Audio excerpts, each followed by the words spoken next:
अस्सलाम वालेकुम जी। आज का लेक्चर हमारे पास है Fourier series for even and odd function. इस बुनियाद पे हम दो डेफिनेशनें करते हैं, Fourier sine series odd functions के लिए, Fourier cosine series for even functions के लिए। हमने इससे पहले ऑलर फार्मूला ड्राइव किए हैं। ए नॉट की वैल्यू हमने 1 ओवर पाई माइनस पाई से pi f x d x, a n की value 1 over pi minus pi से pi f x cos nx dx और bn बराबर है 1 ओवर पाई माइनस पाई से pi f x sine nx dx। ये जो आज का टॉपिक है ये इस लिहाज से बहुत इंपॉर्टेंट है कि हम देखेंगे कि जब हम फोरियर सीरीज के क्वेश्चन न्यूमेरिकल हल करेंगे तो क्या सारे ए नॉट ए एन और बी एन निकालने जरूरी है।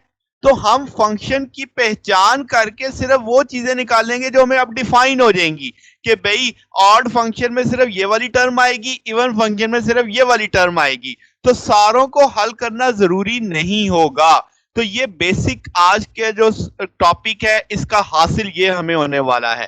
ठीक है, तो लेट्स से शुरू करते हैं। फोरियर सीरीज, फोरियर साइन या फोरियर कोसाइन सीरीज किसे बोलेंगे? ऐसी सीरीज जिसमें सिर्फ साइन वाली टर्म प्रेजेंट हो तो that is called Fourier sine series. ऐसी सीरीज जिसमें सिर्फ कोसाइन वाली टर्म्स प्रेजेंट हो तो वो कहलाएगी कोसाइन सीरीज। ठीक है, अब आपके पास इसका खुलासा ये है कि जब कोई फंक्शन एफ एक्स ऑड होता है तो उसमें सिर्फ साइन वाली टर्म्स अपीयर होती हैं, जैसे आप इस डेफिनेशन में भी देख रहे हैं। और अगर कोई फंक्शन इवन होता है तो उसमें सिर्फ कोसाइन वाली टर्म्स आपके पास अपीयर होती हैं।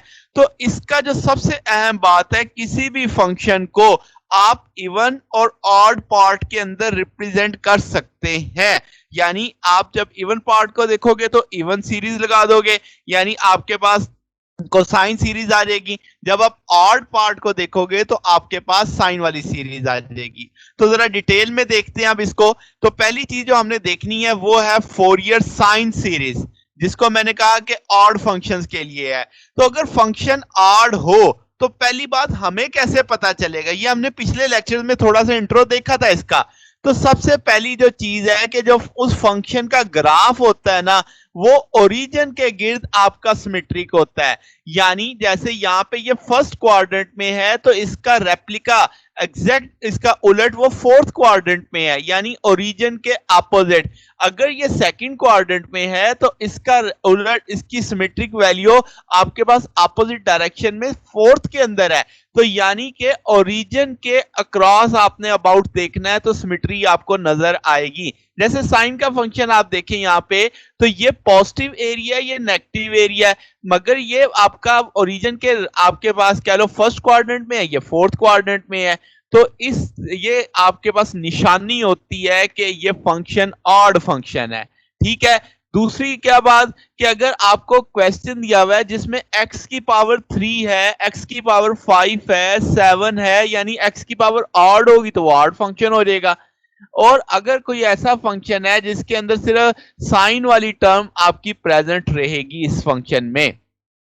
फिर एक चीज जो याद रखनी है, अगर दो ऑड फंक्शन ऐड हो रहे हैं तो जवाब ऑड में आएगा, और इसी तरीके से अगर ऑड और इवन ज़रब खाएंगे तो जवाब ऑड ही बनेगा। फिर दो ऑड ज़रब खाएंगे तो जवाब किस में आएगा? इवन में। तो ये आने वाले क्वेश्चंस में ये इस तरह कंबो बनेगा आपके पास कि इवन फंक्शन भी होंगे, ऑड फंक्शन भी होंगे, तो नेट फंक्शन आपको डिफाइन करने में आसानी हो जाएगी कि अगर दो ऑड ऐड हो रहे हैं तो जवाब ऑड ही आएगा। अगर कहीं किसी फंक्शन में ऑड और इवन मल्टीपल हो रहे हैं तो हम ऑड ही मानेंगे उसको, और अगर आपके पास दो ऑड मल्टीपल आ रहे हैं तो हम उसे इवन मान लेंगे। ठीक होगी बात, तब उस पे इवन वाली रूल्स यानी इवन सीरीज वाले बात करेंगे।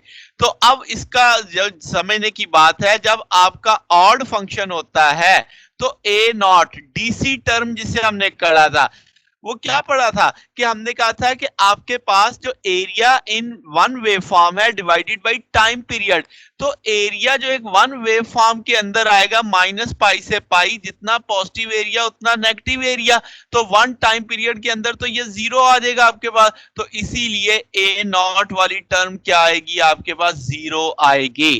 ठीक होगी बात। फिर आपको बताया हुआ कॉज इवन फंक्शन है, तो अब आपके पास क्या हो गया कि जनाब कॉज इवन फंक्शन था आपके पास और ये एफ एक्स ऑड फंक्शन है।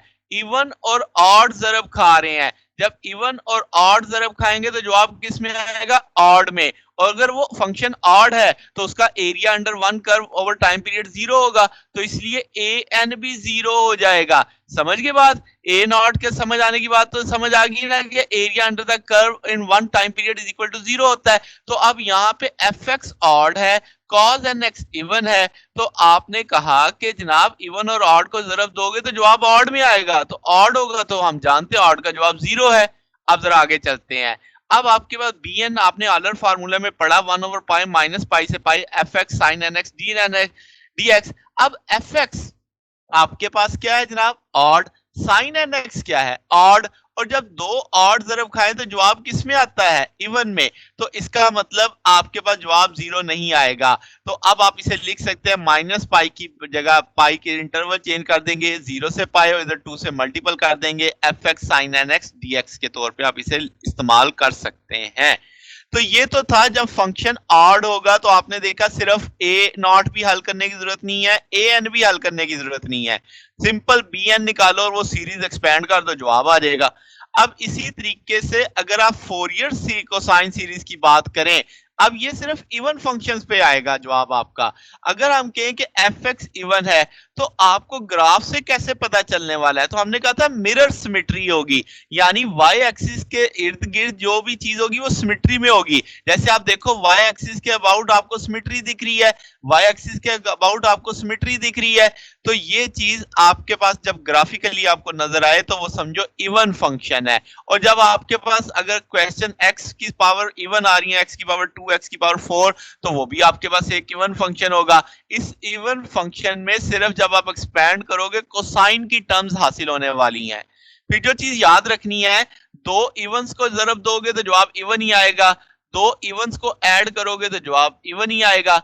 अब इसमें ए नॉट 0 हो भी सकता है और नहीं भी हो सकता, इस मामले में तो आपके पास वो 0 नहीं है। तो अब आप लिखोगे ए नॉट जो हमने ऑलर फार्मूले में पढ़ा था 1 ओवर पाई माइनस पाई से pi f x d x, अगर हम 0 से पाई का इंटरवल ले लेते हैं तो 2 से मल्टीपल कर देंगे, डेफिनेट इंटीग्रल की एक आपके पास एक प्रॉपर्टी है। तो अब आपके पास इसी तरीके से ए एन आ जाएगा 1 ओवर पाई माइनस पाई से pi f x cos n x d n x, ये भी लिमिट इंटरवल 0 से पाई कर दिया, 2 बाई पाई करके आपने लिख दिया है। मगर अब बी एन आपके पास क्या होगा? 0 होगा। तो अब आपने याद रखना है कि अगर फंक्शन इवन हुआ तो आपकी ए नॉट की टर्म हो भी सकती है, नहीं भी हो सकती, वो डिपेंड करेगा फंक्शन पे। और ए एन तो लाजमी होगा, मगर बी एन क्या हो जाएगा? 0 हो जाएगा। अब अगर आपके पास इवन फंक्शन आता है तो जस्ट ए नॉट निकालो, ए एन निकालो, अगर ए एन का जवाब आ गया ठीक है, ए नॉट का जवाब आ गया ठीक है, वरना ए एन का जवाब लिखो और सीरीज एक्सपैंड कर दो। अब आपके पास एक एग्जांपल से इस बात को समझते हैं। लेट्स से मैं एक फंक्शन लेता हूं f x is equal to x की पावर 3। अब मैंने बताया था एक्स की पावर ऑड है तो फंक्शन ऑड है, इसका मतलब मुझे पता चल गया कि एफ एक्स ऑड फंक्शन है, तो इसका ना मुझे ए नॉट निकालने की जरूरत नहीं है, ए एन निकालने की जरूरत नहीं है, मैं पहले ही लिख दूंगा कि वो 0 है। तो अब जो फोरियर सीरीज हमने पढ़ी हुई है उसमें जो ये दो टर्म्स हैं ये तो नहीं आने वाली, तो इसका ना ये टर्म बच गई। तो एफ एक्स देखो मैंने n is equal 1 to infinity b n sine n x लिख दिया। समझ आ गई बात? यानी अब मेरी सीरीज जो एक्सपैंड होगी वो मुझे बस बी एन की वैल्यू चाहिए तो मैं सीरीज को एक्सपैंड कर सकता हूं, क्योंकि साइन की सीरीज तो में आती है। अब आपके पास क्या है जनाब? B n 1 over pi f x sine n x d x है। एफ एक्स की जगह देखो मैंने एक्स क्यूब प्लेस कर दिया और लिमिट्स का इंटरवल भी 0 से पाई कर दिया मैंने। अब आप चेन रूल ऑफ इंटीग्रेशन जानते हैं कि अगर दो चीजें आपके पास मल्टीपल हो रही हो जिसमें एक ट्रिग्नोमेट्रिक फंक्शन हो और एक आपके पास अलजेब्रिक फंक्शन हो, तो आपने पहले अलजेब्रिक फंक्शन को वैसे ही रखा, ट्रिग्नोमेट्रिक फंक्शन का इंटीग्रल लिया, फिर आपके अलजेब्रिक फंक्शन का डिफरेंशिएशन लिया और ट्रिग्नोमेट्रिक फंक्शन का इंटीग्रल लिया, फिर आपने अलजेब्रिक फंक्शन का डिफरेंशियल लिया, ट्रिग्नोमेट्रिक फंक्शन का इंटीग्रल लिया। तो आप पहली टर्म पॉजिटिव फिर नेगेटिव फिर पॉजिटिव फिर नेगेटिव सो ऑन ये चलता जाता है। तो अब आप जरा इस रूल को जरा समझे, एक्स क्यूब वैसे ही आ गया फर्स्ट, और आपने साइन एन एक्स का इंटीग्रल उठाया, वो आया minus cos n x over n के तौर पे, फिर फार्मूले का नेगेटिव आया, फिर आपने फर्स्ट टर्म जो अलजेब्रिक टर्म थी उसकी डिफरेंशिएशन की तो वो 3x स्क्वायर हो गया, फिर आपने साइन एन एक्स का डबल इंटीग्रल उठाया तो आपके पास minus sine n x over n square आ गया। ठीक होगी बात? 2 टाइम इंटीग्रल करना है, यहाँ पे 3 टाइम इंटीग्रल करना है, यहाँ पे 4 टाइम इंटीग्रल करना है, तो सो ऑन सो आप वो सारी वैल्यू डाल देंगे। अब आप देखो आप 4 टर्म तक गए हो, नेक्स्ट टर्म पे तो ये 0 हो जाना था, तो अगली टर्म मैंने नहीं लिखी। अब आप क्या करने वाले हो जनाब कि आप लिमिट्स लगाओगे, 0 लगाओगे तो साइन सारे फैक्टर्स को 0 कर देगा, कॉस वाली टर्म बचेगी। ठीक है, पाई में आपके पास क्या आ जाएगा जनाब, पाई जहां जहां एक्स आ रहा है वहां वहां पाई कर दिया आपने। तो अब आपके पास जनाब वैल्यूज प्लेस कर देंगे, तो आपके पास minus cos n pi over n आ जाएगा, यहाँ पे ये नेगेटिव नेगेटिव पॉजिटिव हो जाएगा, 6 pi cos n pi over n cube आ जाएगा। पाई प्लेस करें, 0 प्लेस करेंगे तो साइन भी 0, एक्स भी 0, तो जहां जहां एक्स आ रहा है वो 0 होता जाएगा, तो आपके पास टर्म इस तरीके से ये रिमेनिंग बचेगी। तो जनाबे वाला अब आपने क्या किया, पाई को ये बाहर वाले पाई को अंदर ले गए, अंदर जाएगा तो पाई क्यूब था, पाई स्क्वायर बच जाएगा, यहाँ पे 6 बच जाएगा सिंपल आपके पास। अब आप क्या करने वाले हो कि भाई आपके पास यहाँ पे जो कॉस एन पाई है, ये हमने लास्ट लेक्चर में भी पढ़ा था, ये -1 की पावर n के बराबर कंसीडर किया जा सकता है। n की जो वैल्यू रखोगे -1 की वही पावर बन जाएगी, जवाब आ जाएगा आपके पास। तो मैंने cos n पाई को बाहर लिया और उसको -1 की पावर n से लिख दिया, रिमेनिंग क्या बचा आपके पास, minus pi square over n और प्लस 6 ओवर n क्यूब आ गया। अब आपके पास ये bn की वैल्यू है, तो क्या ये bn की वैल्यू मैं इस फंक्शन में प्लेस कर दूं यहाँ पे, तो उसका कलर चेंज करके मैंने यहाँ पे मेंशन कर दिया, 2 बाहर ले लिया, -1 की पावर n, क्योंकि n की वैल्यू जब मैं एक्सपेंड करूंगा 1 से इंफिनिटी तक का है, तो n तो प्रेजेंट, n वाली टर्म तो प्रेजेंट रहनी चाहिए। तो आप देखो साइन 1x आ जाएगा, साइन 2x आ जाएगा, साइन 3x, तो साइन तो इस तरह एक्सपेंड हो जाएगा। अब आप लिखोगे -1 की पावर 1, तो वो माइनस में ही आएगा, फिर पाई स्क्वायर ओवर 1, फिर प्लस 6 ओवर 1, ये आ गया, साथ में साइन 1x आ गया। फिर आपने क्या किया, माइनस पाई स्क्वायर n की वैल्यू 2, -1 की पावर 2 करोगे तो वो पॉजिटिव में शुमार हो जाएगा। ठीक है, फिर 6 की पावर 2 की पावर 3 आ जाएगा, फिर साइन 2x आ जाएगा, यानी जहां जहां n आ रहा है पहले वैल्यू 1 रखी, फिर 2 रखी, फिर 3 रखी, तो ये आपकी सीरीज बन गई है। तो ये वो आपने देखा कि फोरी सीरीज आपने अप्लाई की तो आपको सारी टर्म्स हल नहीं करनी पड़ी, आपने फंक्शन देख के डिफाइन कर लिया। ऑड है तो सिर्फ बी एन वाला होगा, अगर इवन हुआ तो ए नॉट निकालना पड़ेगा, ए एन निकालना पड़ेगा, यानी आप तीनों फोरियर कोफिशिएंट निकालने की जरूरत नहीं है, आपने फंक्शन को देख के समझ जाना है। तो ये जनाब हमारा आज का टॉपिक था, आपको उम्मीद है समझ आई होगी। अगर आपको कोई डाउट हो, कोई चीज क्लियर ना हो रही हो तो नीचे कमेंट्स में पूछ सकते हैं। वीडियो अच्छी लगी हो तो वीडियो को लाइक कीजिएगा, दोस्तों के साथ शेयर कीजिएगा, चैनल को भी सब्सक्राइब कर दीजिएगा। अब तक के लिए इतना ही, बाकी इंशाल्लाह फिर नेक्स्ट देखेंगे। ओके, अल्लाह हाफिज।